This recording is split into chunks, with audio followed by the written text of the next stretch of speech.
नमस्कार फ्रेंड्स, हम चर्चा करने जा रहे हैं समुच्चय की प्रतिच्छेदन के लिए। समुच्चय प्रतिच्छेदन के लिए हम प्रतिच्छेदन से मतलब यहाँ पर इंटरसेक्शन से है, और इंटरसेक्शन से मतलब हम जानते हैं सन्निविष्ट निकालना।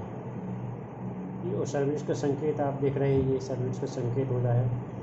तो कैसे करेंगे? ये तीन समुच्चय हमको ए बी सी तीन समुच्चय अगर हमारे पास हैं तो प्रतिच्छेदन का पहला नियम है वर्ग सम नियम। ये वाला नियम अपन ने संघ निकालने वाले में ही पड़ा हुआ है, वर्ग सम नियम। लेकिन यहाँ पर प्रतिच्छेदन के लिए सर्वनिष्ठ के लिए है, तो यहाँ पर ए सर्वनिष्ठ ए बराबर ए होता है। ए सर्वनिष्ठ ए बराबर ए होता है। वो कैसे?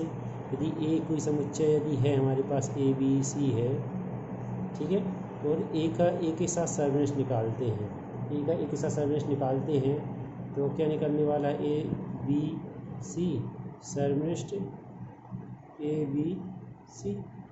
सर्वनिष्ठ का मतलब आप जानते हैं, जो दोनों में उसको लिखना है, तो ए दोनों में है, बी दोनों में है, तो सी दोनों में है, ठीक है। ये सर्वनिष्ठ ए बोला है तो समुच्चय तो ए ही है, तो ए को ए के साथ उसका सर्वनिष्ठ निकालना है, तो ए सर्वनिष्ठ ए निकालेंगे तो ये आएगा। तो यहाँ पे ए सर्वनिष्ठ ए निकालने पे क्या प्राप्त हुआ? ए।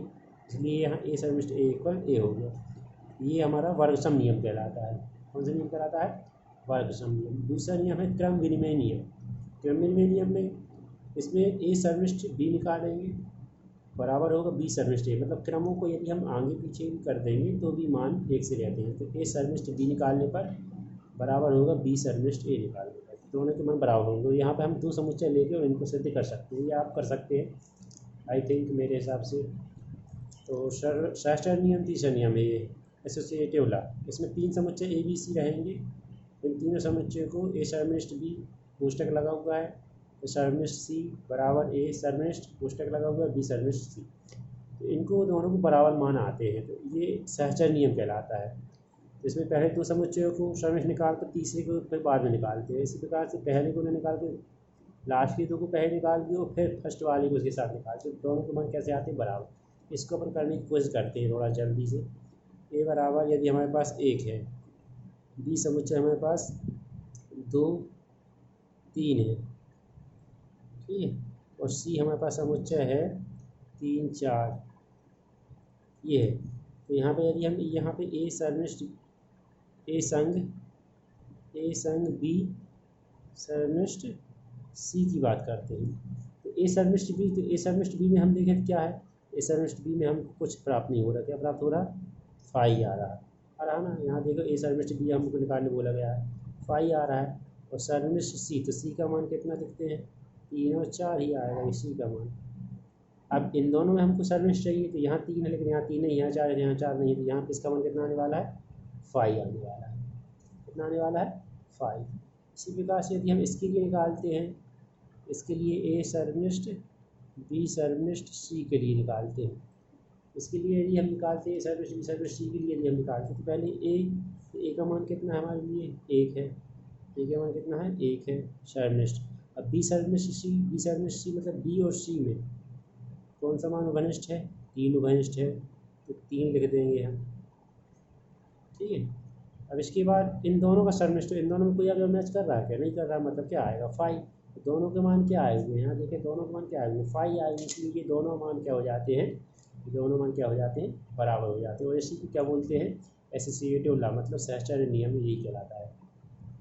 इसके बाद हम आगे बढ़ेंगे और हमारा अगला नियम है तस्मक नियम।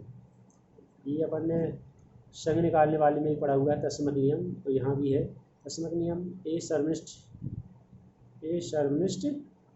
यू मतलब यूनियन है ना, ये मतलब वो कौन सा? सर्वात्रिक समुच्चय है। ए सर्वनिष्ठ यू सर्वात्रिक समुच्चय है ये। यदि इन दोनों का सर्वनिष्ठ निकालेंगे तो क्या प्राप्त होने वाला है? ए प्राप्त होने वाला है। और ए सर्वनिष्ठ 5 के साथ यदि ए का समुच्चय सर्वनिष्ठ निकालेंगे तो 5 प्राप्त होने वाला है। वो कैसे? वो यही देखते हैं। यदि ए हमारे लिए क्या है? 1 2 है, और यू हमारे लिए क्या है? 1 2 3 4 है, ठीक है। तो हमको निकालना है, तो ए सर्वनिष्ठ यू निकालना है, ठीक है। यू मतलब यहाँ पर सर्वाधिक समुच्चय से है, तो इन दोनों को सर्वनिष्ठ निकालना है। तो देखो मैच क्या कर रहे हैं? दोनों में कुछ अवयव है क्या? दोनों में केवल 1 और 2 है। यहाँ पे दोनों में क्या आए हुए? 1 और 2, और ये 1 और 2 क्या है? 1 और 2 क्या है? एक ही वैल्यू है। यहाँ पे ये क्या की वैल्यू? एक ही वैल्यू थी। ए सर्वनिष्ठ यू सर्वाधिक समुच्चय बराबर हो जाता है क्या? 1 ही। इसी प्रकार से यदि ए बराबर हमारे लिए क्या था, 1 2 था, ठीक है, और यहाँ पे ये फाई समुच्चय ही फाई ही समुच्चय है, ये फाई ही समुच्चय।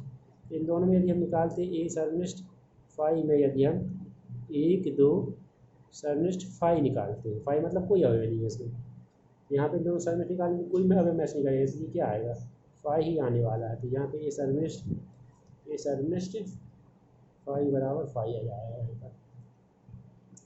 और लास्ट नियम देखते हैं, वितरण तथा बंटन नियम। वितरण तथा बंटन नियम, ये नियम आपको अभ्यास के लिए लाएंगे। ये होमवर्क है ये आप कोई भी 3 समुच्चय मन से मान कर इनको सॉल्व करने की कोशिश करेंगे।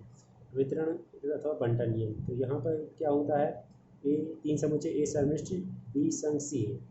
यदि ए सर्वनिष्ठ बी संग सी, तो यहाँ ध्यान रखने वाली बात क्या है, यहाँ पर ये सर्वनिष्ठ का निशान दिया है ना, इंटरसेक्शन का, और यहाँ पर ये यूनियन संघ का निशान दिया है।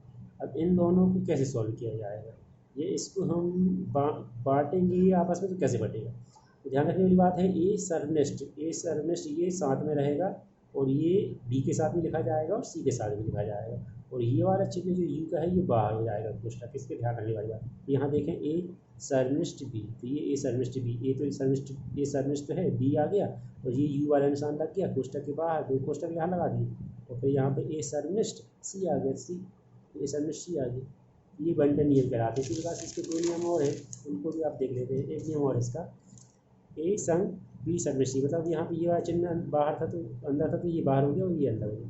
ए संग बी सर्वनिष्ठ सी, इसमें कैसा हो जाएगा, ए संग तो चलेगा साथ में, तो बी लग जाएगा, तो ए संग बी पुस्तक में, और ये सर्वनिष्ठ वाला निशान बाहर आ जाएगा, और फिर इसके बाद ए संग सी हो जाएगा। और इनमें अपन 3 समुच्चय मान के और आप इसको सॉल्व कर सकते हैं। इसको आप करिएगा, और अगर यदि आपसे नहीं आता है तो कमेंट्स करिएगा, इसको एक बार और समझाने की कोशिश करेंगे। और जिनने वीडियो को लाइक नहीं किया है वो कृपया कर लाइक कर दें, और चैनल को सब्सक्राइब कर लेंगे, जिससे कि मुझको मोटिवेशन मिलता रहेगा वीडियो बनाने के लिए। धन्यवाद।